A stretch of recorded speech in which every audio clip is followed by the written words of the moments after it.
On this Christmas Day, we regret to state that on the 25th of September 1860, in his 43rd year, Thomas William Bowlby, son of the late Captain Thomas Bowlby, who, while fulfilling duties as the Times correspondent in the current war in China, was captured by the enemy, and with his fellow prisoners died by the hands of his barbarous captors. We have taken information from the Overland China Mail since October, mentioning the hostilities in the north. Mr. Harry Parkes, the late Mr. Bowlby, and Mr. Locke, Lord Elgin's private secretary, had been taken prisoners by the Tartars. Not in the history of warfare had the Chinese devised a strategic manoeuvre to seize the English and French ambassadors. We had come to the incident of the capture of 6 of our countrymen by a treacherous ambush resulting in 2 engagements of the Tartar troops. Following the great loss of the Tartar cavalry on the 21st of September, casualties on our side in the 2 battles were few, though the enemy's force was large against our small flank. The next day was a flag of truce from Pekin, though the Allied forces' hostile attitude, the negotiations had reopened. In such events, mid-September brought some disappointment from home, that the Allies should be a long way into their march to Pekin, but the nation may impose confidence in the judgment of Lord Elgin. From previous dispatches, we should have concluded that the prisoners were in safe hands of the barbarous Chinese, but the information we have now is clear, and we have come to know the fate of Mr. Bowlby and his companions. Whereas Mr. Parkes, whom we suppose would have bared the weight of the imperial vengeance, was returned safely to the British camp alongside Mr. Locke. The fate of Mr. Bowlby and the rest of the group had the nation in terrible suspense whether they had reached Pekin in hopes of their recovery. We had put together previously enclosures collected from the London Gazette at the Foreign Office from the Earl of Elgin on September 22nd, 1860.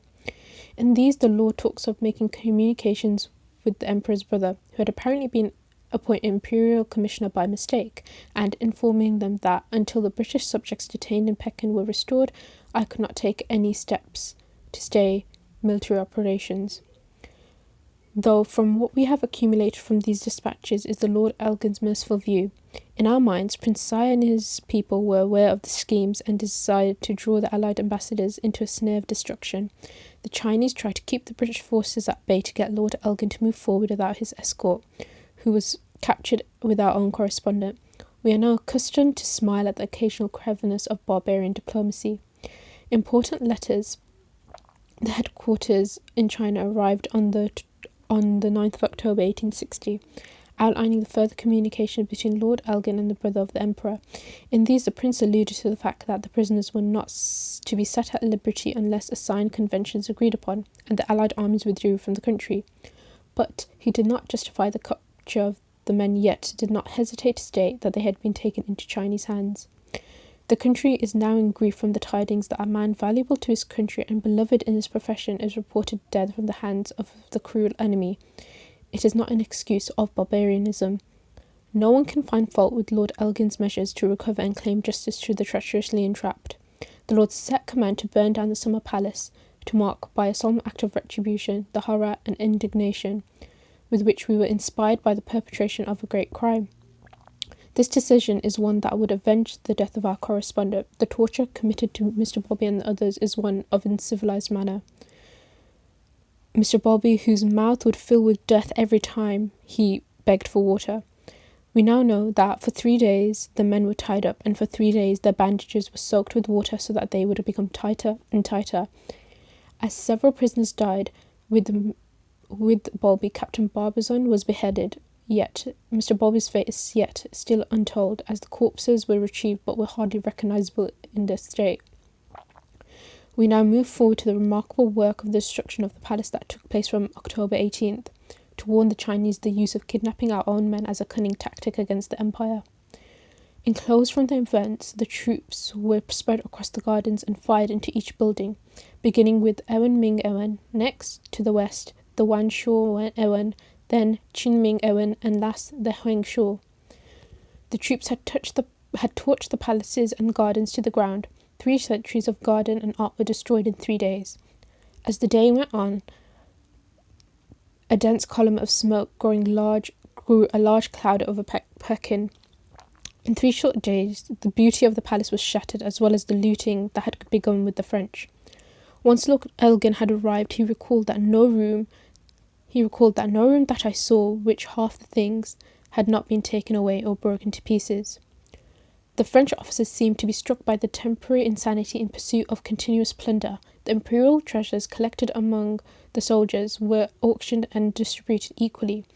All those actively engaged on the day the sum of the Sovereign Palace was captured were gifted generously by General Hope Grant with his share, and as a token of respect for him, he was presented with a gold claret jug.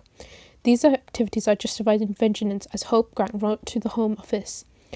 The English nation will not be satisfied unless more lasting marks of our sense of the barbarous manner in which they have violated the laws of the nations be inflicted on the Chinese government. If we were now to make peace, sign the treaty and retire, the Chinese government would see that our countrymen can be seized and murdered with impunity. It is necessary to undeceive them on this point. This humiliation and loss to the Chinese has ended our conflict. For the devastating cost of our correspondent, Thomas Bowlby, justice was served. So, on October 24th, 1860, our triumphant troops, led by Lord Elgin, moved to the heart of the Forbidden City and signed the treaty to embark on a journey of peace and trade. This will mark a moment in history when no foreign diplomat had ever marched into the Board of Rights with 100 cavalry. We take a moment to commemorate the respectable work of the late Mr. Bowlby, who will be buried with honours that the Chinese will observe the importance the Chinese place on their countrymen, whose grave and the blackened ruins of the palace will record their punishment. Lord Elgin, in his letter, recalls the memories of his companion, Thomas Bowlby. I deplored his loss, not only because he was highly accomplished and he was a well-informed gentleman, but also because, from the conscientious and liberal spirit in which he addressed himself to the investigation of the singularly complicated problems presented by the moral, social, political, and commercial condition of China, I had conceived the hope that he would be a means of diffusing sound information on many points on which it is most important for the national interest that the British public should be correctly informed. The respectable Lord Elgin and our courageous troops had not neglected the duty of reparations of the murderers and brought an end to the war and opened the Empire of China to European commerce. I had chosen to emulate a Times article about the death of a war correspondent during the end of the Second Opium War. I had chosen this niche topic due to the fact that it is a very dramatic negotiation on a global scale over settling peace about the opium trade. The Times during the mid-1800s was the most influential paper, but produced subjective reports of the Opium Wars that were respected, if not always certain or entirely accurate. Thus, within the article, I leave out certain points such as accounts from other officers who saw the destruction of the palace as lucrative and how the British troops were acting quite ill-behaved schoolboys, as well as the fact that the French opinion that the looting had started with the British.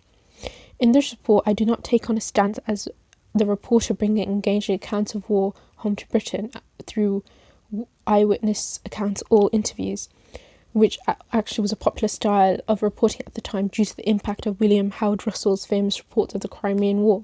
Instead, I have utilised a style of reporting as I engage the use of details about the risks and dangers of the story by involving death, imprisonment and torture. The report focuses on a war correspondent being detained, thus the paper had to rely on dispatches from other sources to bring the news to Britain.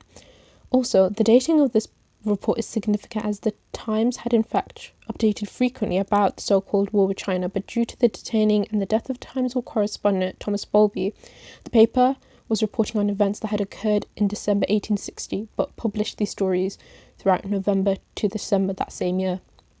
From examining several Times articles about the events taking place in China in 1860, I decided to emulate the tone and language used such as continuously referring to the Chinese as barbarous and cunning, using the tones of arrogance and the patriotism of the British. The Times claimed to be impartial but did play a monopoly on the public opinion, as Knightley states that the British public received a biased and inaccurate impression from the coverage. The mid-1800s were a time where the British viewed themselves as civilised and those who were not like them, for example the Chinese, with their culture and behaviour, were opposite to them, thus like barbarians. It was the aims of the British to just civilise the Chinese and show them superiority of the Western Europeans. This is especially due to the fact that China had closed themselves off from the world, and so in the minds of the British they were ignorant and weak and needed to be exposed to civilization. Therefore, like the Times, I had made it abundantly clear that I had used the term extensively to sway the public to believe in their superiority and the need to tame the Chinese.